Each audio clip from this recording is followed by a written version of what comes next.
राजा के जाते ही विश्वामित्र अपने असली रूप में प्रकट हो गए। विश्वामित्र के चेहरे पर संतोष साफ दिखाई दे रहा था। उनके होंठों पर हल्की सी तिरछी मुस्कान फैल गई। वे मन ही मन सोचने लगे, अब पता चलेगा कि यह राजा हरिश्चंद्र कितना सच्चा और दानी है। बात कहना बहुत आसान होता है, लेकिन उसे निभाना कठिन होता है। यही फर्क आम आदमी और महान व्यक्ति में होता है। साधारण लोग मुसीबत आते ही टूट जाते हैं, लेकिन जो सच में महान होते हैं वे चाहे कितनी भी कठिनाई आए अपने वचन से पीछे नहीं हटते। अब देखना है यह राजा सच में धर्म और सत्य पर चलता है या नहीं। यह सोचकर विश्वामित्र जोर जोर से हंसने लगे। उनके इस व्यवहार को देखकर उनके शिष्य भी चकित रह गए।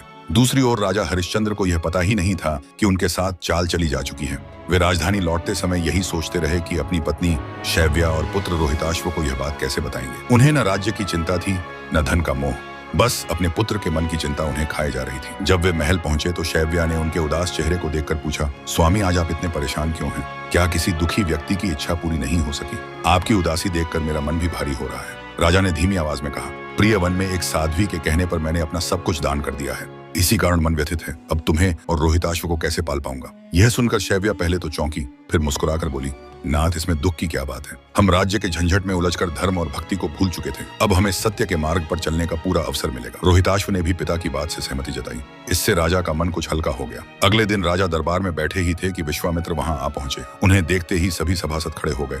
विश्वामित्र ने गर्व से कहा, राजन मुझे पहचाना। कल वन में ब्राह्मण बनकर मैं ही तुमसे मिला था। तुमने अपने पुत्र के विवाह के नाम पर मुझे पूरा राज्य दान कर दिया था। अब अपने वचन को निभाओ और यह राज्य छोड़ दो। साथ ही दान के साथ सोना भी देना होगा। राजा हरिश्चंद्र ने हाथ जोड़कर कहा, भगवान राज्य तो अब आपका ही है, लेकिन जो सोना आप मांग रहे हैं वह अभी मेरे पास नहीं है। राज्य की सारी संपत्ति अब आपकी हो चुकी है। मैं राज्य से बाहर जाकर मेहनत करूंगा और जितनी जल्दी हो सके आपकी दक्षिणा चुका दूंगा। विश्वामित्र ने कठोर स्वर में कहा, मैं तुम्हें 1 माह का समय देता हूँ। यदि तय समय में सोना नहीं मिला तो दंड दिया जाएगा। अभी अपने राजसी वस्त्र और आभूषण उतारो और साधारण वस्त्र पहन लो। राजा ने नम्रता से कहा, मैं आपके हर आदेश का पालन करूंगा।